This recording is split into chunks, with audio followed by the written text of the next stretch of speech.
it without a couple of our key people who I know are coming. On the other hand, we have an important but short meeting, and unfortunately I need to make it even shorter since there's a flight. If I don't catch it, I will be hanging around this lovely city for longer than I want to. So if it's all right with you, we have a quorum, I understand. Good. So we will officially begin the meeting. The first agenda item is a vote that we need to take to somewhat restructure our committee assignments. As you know, from the beginning of the establishment of Health Policy Commission, we have had much of our in-depth analysis done by our committees. Originally, we had 3 committees, well, really 4, counting our Finance, Administration and Finance Committee. And now we have 3 committees, and the 2 that we need to make some adjustments in, given that several of our commissioners have moved to other places or, in other words, have changed. So if you'll see in your book and go to the first set of slides after the introduction,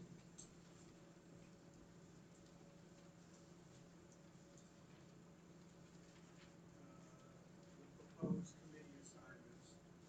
So the first one, which is the Care Delivery and Transformation Committee. Thank you, Barbara, for joining us. And it's good that we have somebody that really understands the clinical and how our health system works. So, with regard with you, you would be joining this committee under the able chair of Martin. Okay, so it's all right, you two. And and the second change is to keep the number of people involved and stuff like that. Kim Foley, who's not here, but has agreed to move from the care delivery, over to market oversight and parents. So these are the 2 changes. So is there a motion to approve, or if there's any objections? Second? All in favor? Aye. Very good. So we have our 2 committees. Great. Okay. So I'm going to now turn the. Okay, I won't mind doing that, but I do mind doing 2 important. Yes. Oh, we didn't do the minutes. Let's do the minutes.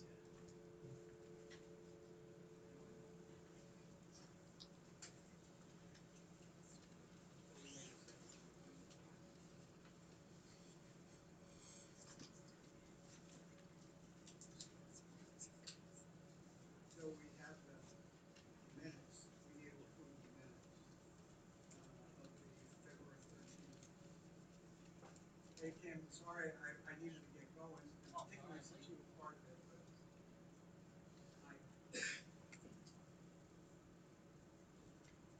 okay. We have, who's on the phone? It's on you. It's on you. Oh, it's on you. All right, the approval of the minutes of February 13th. We're leaving it muted. Huh? We're leaving it muted. I just wanted noted that I abstained from the votes in that meeting as being my first. Yes. Okay. I think it should be. We should change that. Thank you.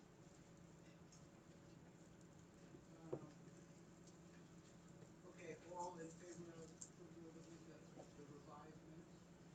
Aye. Very good. All right, so we now approve the minutes.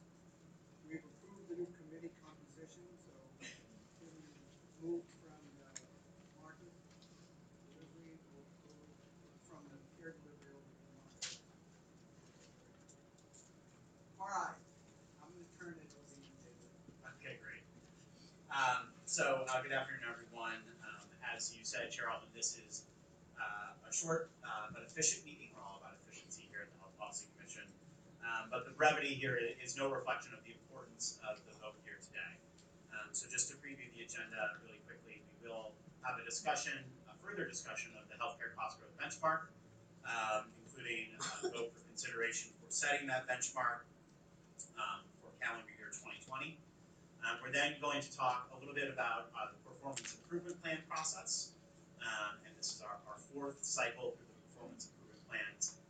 As you all know, commissioners, and for those of you in the audience, this process, much of this process is protected as confidential under law, and we will be moving into an executive session to allow for the commission to have a full discussion of those named entities, which again are protected. So at a certain point in this meeting, we will be taking a vote to move into executive session, and then we'll shut down the public portion of this meeting. There will be no further public business of this meeting after that time. But first, our first agenda item and most important agenda item is the setting of the healthcare cost growth benchmark. So shifting to slide 10 in your packets, just to quickly provide an introductory foundation for the commissioners.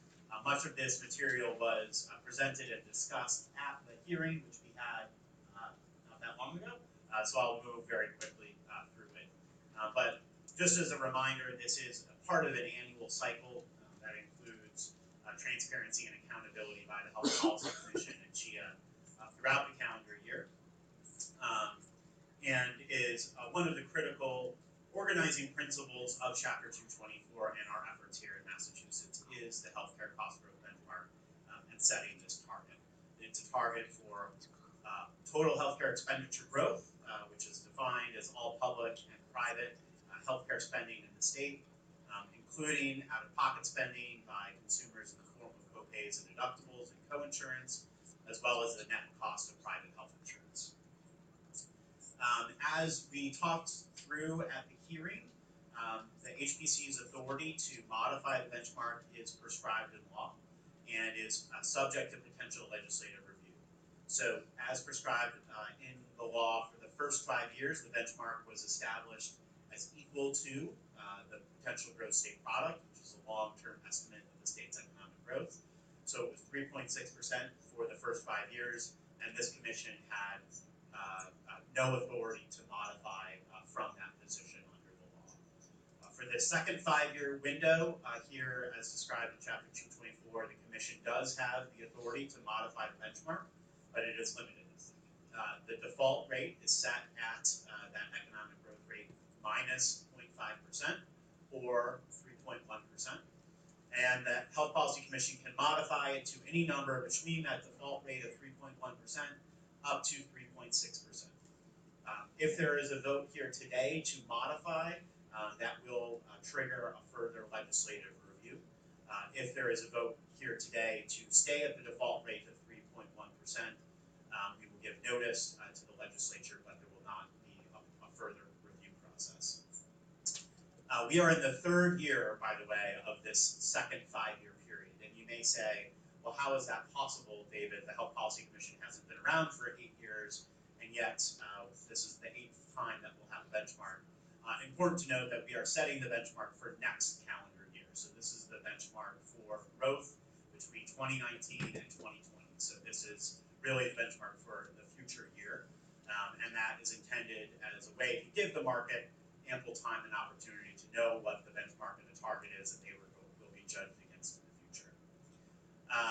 Beginning in years 10 through 20, the law states that the HPC can modify the benchmark to any number above or below that default of potential gross state product, or 3.6%. However, any decision to modify would then be subject to potential legislative review. So again, this is our third year having gone through this process. A really critical and important part of this process is the engagement with the Joint Committee on Healthcare Financing. And so we held a public hearing a few weeks ago. We also had a great presentation of data from the Health Policy Commission research staff and myself. We also had testimony from a number of different stakeholder organizations, many of whom are represented in the room today. Thank you for testifying and for providing your perspectives. All of the testimony that we received through this process is available on our website. Again, I won't read all the way through this slide, but if there is a decision to modify, that does trigger a timeline for some legislative review. So in the process, we do have a statutory timeline of April 15th to make our decision. So thus today's meeting on April 3rd to consider this decision. So just really quickly on the testimony that we received, we did have, I thought, a really great presentation of data and research. We highlighted where Massachusetts has been over the last few years with performance that has been consistently, on average, below the benchmark, with 1.6% growth in the most recent year that was measured. We also presented some new data around the cost drivers of healthcare spending here in Massachusetts, highlighted the role in particular of price growth as being a key healthcare driver that was driving spending. We presented some new information around the impact of pharmaceutical price increases, specifically for insulin drugs, and noted a 50% increase in the amount of money that diabetic patients were spending annually on insulin drugs from 2013 to 2016. And finally presented some new information on affordability challenges for residents in the Commonwealth. And Chia presented some figures of more than 40% of Massachusetts residents noting that they had an affordability challenge with healthcare in the previous calendar year. In addition, we had a testimony that ranged on a number of different topics, some of which was very consistent with the data that we saw. Topics that were raised included, of course, the challenge of pharmaceutical prices and spending.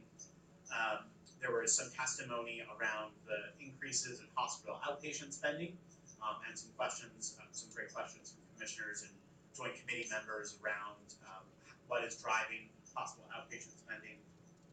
Spoke briefly about out-of-network challenges that persist, and had some other highlights that, again, I won't read through here as far as the testimony, but encourage those of you who are interested to be sure and look at the testimony online. We did receive a number of written testimony that came in after the oral testimony at our hearing, so we summarized all of the testimony here on slide 15. So we received testimony from 16 different organizations, and we've stated here where they did state a position on what the benchmark should be. 11 of these 16 organizations did testify in favor of keeping the benchmark at 3.1%, which again is the most aggressive target allowable under law. And the remaining organizations did not state a position on where the benchmark should be set. I think this is just a truly positive reflection of the continued engagement of stakeholders in this process and the importance of this process, that even 3 years into this modification process, we had so many different organizations who came, testified, wrote written testimony, and I think a really great reflection that so many of the different organizations that represent the healthcare industry, the Hospital Association, the Medical Society, Health Plan Association, all testified in favor of the 3.1% target, and I think reflecting a continued shared commitment among all stakeholders to keep healthcare spending cost growth down, and I think another theme that came through is a shared commitment to try to address the affordability challenges that we highlighted. So with that, I will turn it back over to you, Mr. Chairman, and interested in Commissioner's reflections and others' reflections as you consider this important vote. So let me just say a few things, and then if you have others, and we'll decide whether to move forward on the 3-1. First of all, let me re-emphasize what David said. Even though we are moving through this today quite quickly, in some respects, there is nothing more important that we do than setting the benchmark, in the sense that when all gets said and done, what we've learned with the research over the last years is that the ability to keep spending down, and I've said this before, is the ability to keep spending down and to keep the flow of dollars limited in a way that is constructive. And I'm particularly supportive of the legislation that said that we ought to be dealing with a benchmark that's consistent with our ability to support the health system, but that it should be tight and it should put the system on notice that it needs to push hard for developing a more efficient system. And so, along with the benchmark, the idea that we're also pushing for those aspects of the health system that could be cut back, if not eliminated, without seriously affecting quality and access, is a good thing. You need both of them. You need a pressure for keeping spending in line, and you need areas that the system could change in ways that do not negatively affect, if not positively affect, right? So you need both. So this is a very important issue. Now, I do want to say though, looking and thinking about it, that these benchmarks were established by the legislature essentially almost 10 years ago. You're dealing with discussions that were going on in 2009, 2010, 2011. So sure, by the time the legislation was passed in 2012, so now you're dealing with 8, 9, and the legislature did give us the authority, and as David pointed out, that after 10 years, if we would have much more flexibility. David, if you won't mind, I think that we could benefit, and I hope you agree with me, to have the staff look at the possibility of asking the legislature to move that up. The reason why I ask it, after all, last year, we had a benchmark of 3.1, spending came in at 1.7. Overall, the rest of the country is now generating spending at around 3, and we've been successfully below that. So I'm not saying we necessarily should go below that, but it is something we ought to be looking at. I get uncomfortable as someone who has dealt with this before, with kind of benchmarks that are put in statute when the world changes. And it's not that the numbers were wrong then, but it may turn out that they're perhaps a little high today. So if it's all right with you, maybe at the next time when the whole group is together, does that make some sense? So we take a look at it, and if it's within the bounds, to maybe suggest to the legislature that they can move up the time schedule where we have more flexibility. Does that make some sense? Yeah, happy to do that and tee up a good Does conversation. that make some sense to the team here? I'm getting very positive vibes about that. Seriously. So, so with that said, are there any other comments and questions or any comments that you want to bring up? Yes, Brett. I'll talk loudly. So, anyway, Stuart, I do support the approach in the conversation about having the legislature give us the authority to have more flexibility in terms of what the benchmark is. And I just want to remind everybody, David would know this because he was the staff of the Senate at the time. This was getting the benchmark into Chapter 224 was a priority of my organization. It was kind of like our #1 thing.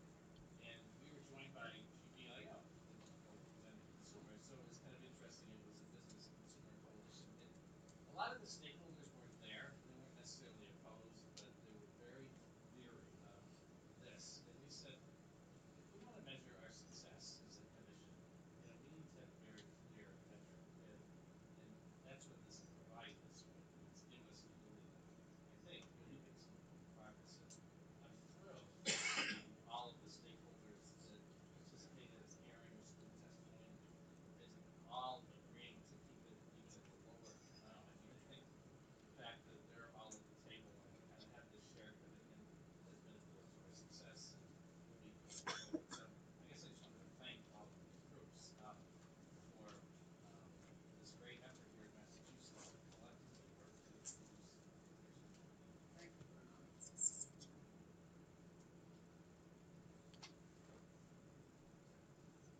I think it is important that we look at how we should address in the future in terms of the state has been very successful in managing healthcare costs. And when we look at the 3.1% number compared to where we were, and we have this leeway of around 50% over inflation, that's a significant number. And I do believe, as you said, Stuart, we have to look at placing more pressure on ourselves, on our system, so that we can better manage these costs. And you know what? In the future, that 3.1%, looking at it today, may be high. If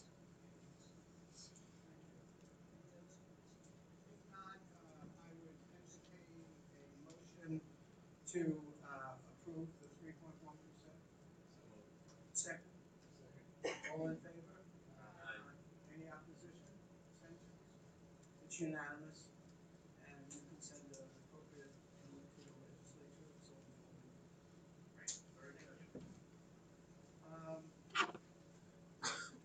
Our second area that David will fill us in more detail is also in my view, a very critical part of what we're about.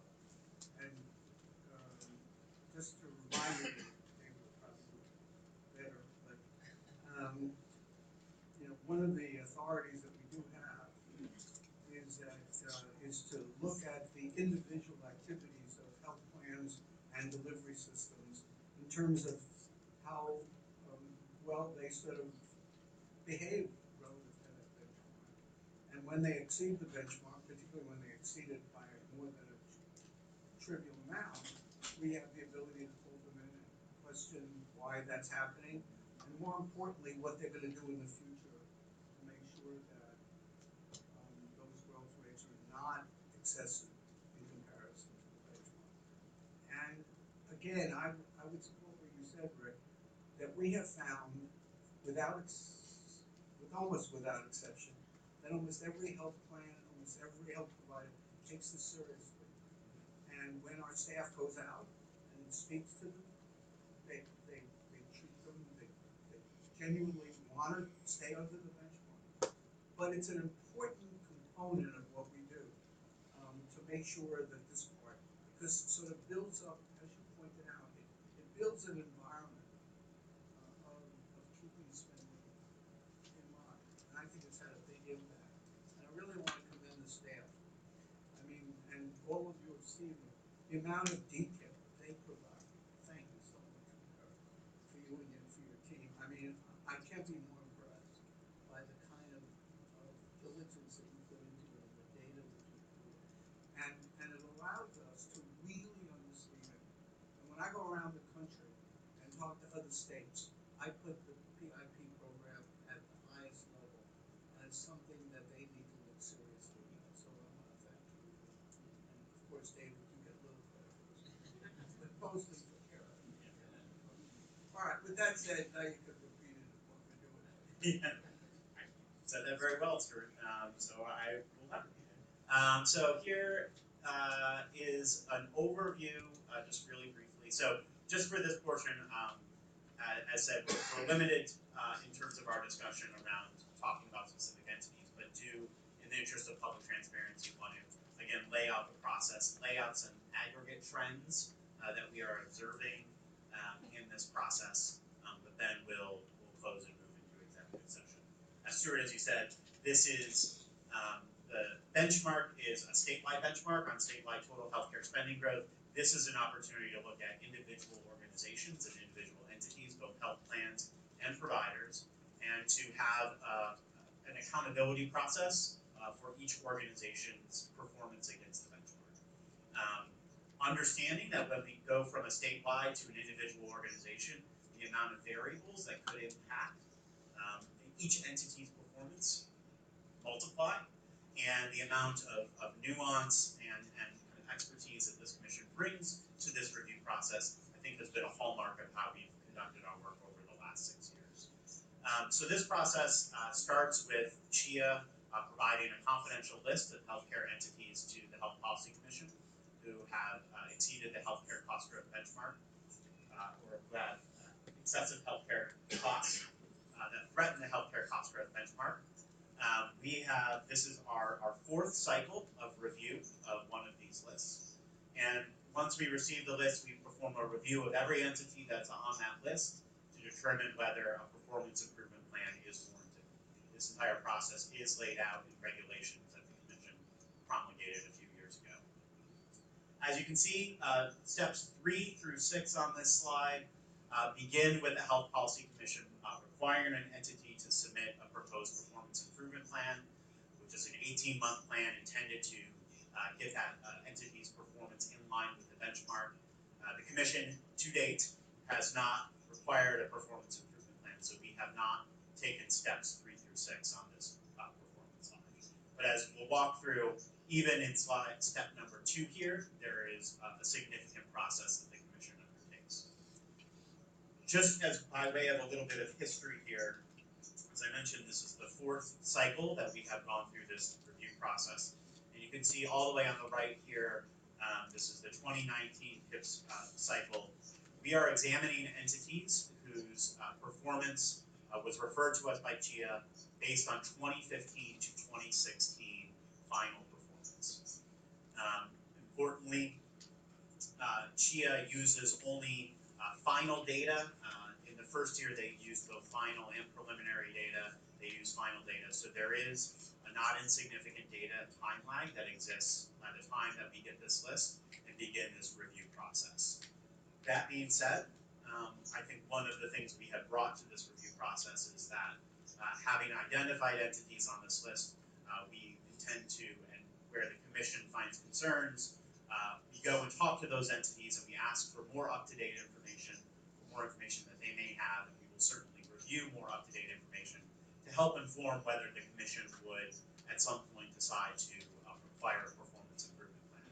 So while this data is the basis for the list, the amount of data and other facts that we bring to bear in determining whether a performance improvement plan is warranted goes much beyond the data during that time period. And I would note, we are engaged, and I think in early stages of discussions with CHIA around potentially accelerating this process. That could help us get even more up-to-date referrals and close this data time lag that we see.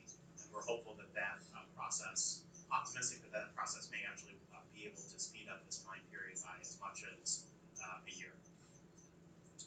I will note for this last review cycle, so for 2019, we had 41 named entities that were referred to us. 35 were providers, 6 were health plans. This is the greatest number of entities that have been referred to us throughout each of these individual cycle periods. However, as we'll talk about in just a moment, just because there is a large number being referred this year, the vast majority of those were referred for one book of business or for one contract. And that may weigh in our consideration about whether or not a performance improvement plan would truly be warranted. Understanding that entities can be referred for one individual contract with a health plan that may be quite small, that maybe not cover a lot of members, or that maybe have some fluctuations that would otherwise say this Commission does not find anything to be concerned about.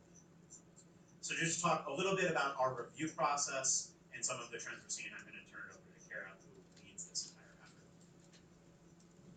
Very much a team effort, so thank you for your kind words, Dr. Ullman.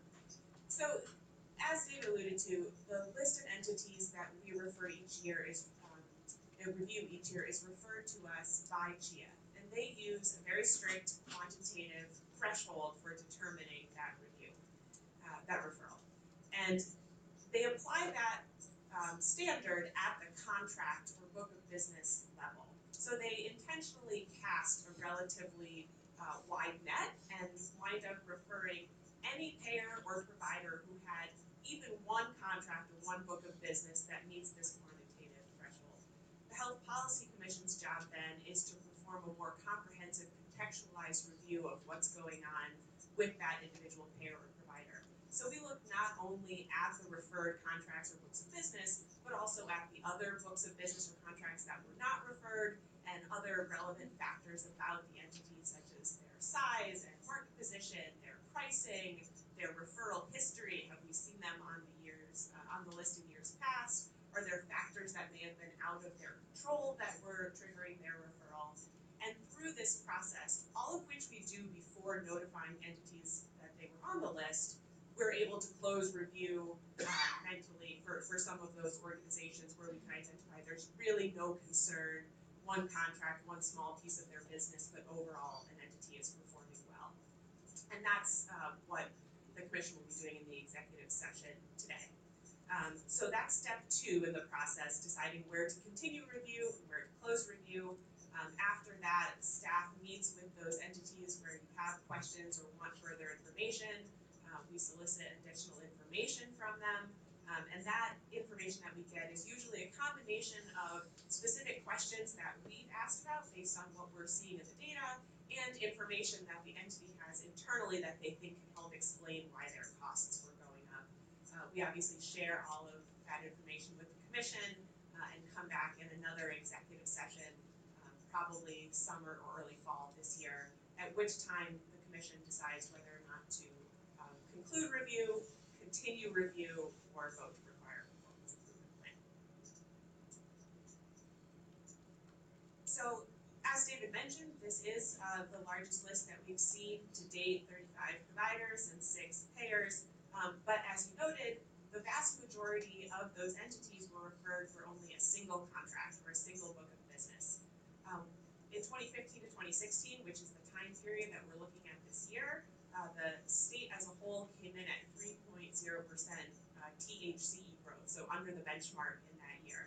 And I think in some ways it can feel like a disconnect that we have so many entities on the list in the year in which we were under the benchmark. But when looking at the fact that the vast majority was only referred for a small part of their business, I think it's actually a positive sign. The other piece of information that we are able to share publicly and wanted to put back on your radar is a slide that may look familiar to those who were at the November vote meeting. We presented a similar version of this slide that looked over multiple years. This one's specific to 2015 to 2016.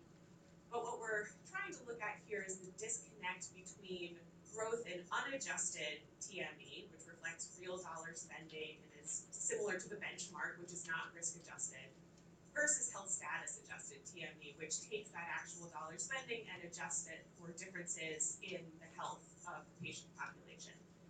And so the quadrant that we really like to keep an eye on is the bottom right-hand quadrant. It's marked in a different color. And that is contracts where the unadjusted spending growth was above 3.6%, but due to the risk score, the health status adjusted spending is below 3.6%.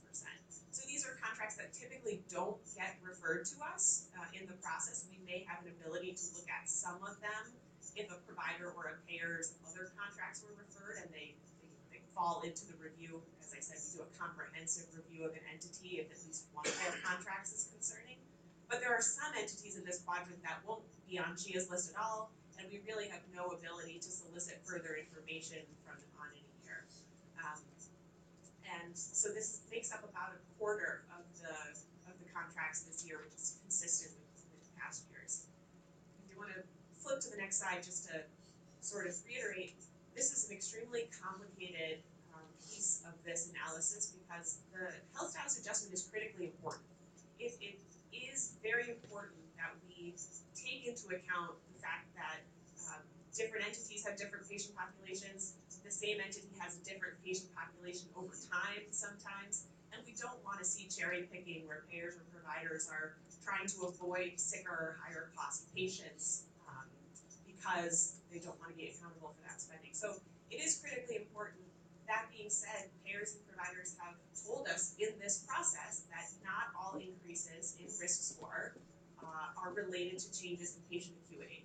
There are other things that can drive risk score increase, implementing a new electronic health record system, for example, changes in coding practices, even changes in coding standards. Many people raise to us the transition from ICD-9 to ICD-10 as something that naturally increased risk scores without any underlying change in the health status of the population. So all that is to say, this is something that we are keeping an eye on and are beginning to talk with CHIA about as well, an area of interest in addition to the data lag that David mentioned at the beginning of the presentation, where we do want to both consider how CHIA might wanna take this into account with developing their referral methodology and see if there's any opportunity for additional investigation as to why this happens. Does it happen equally across the board? Is there any way to back out that amount of increase that is related to policy or technical change instead of actual change in health status of the population?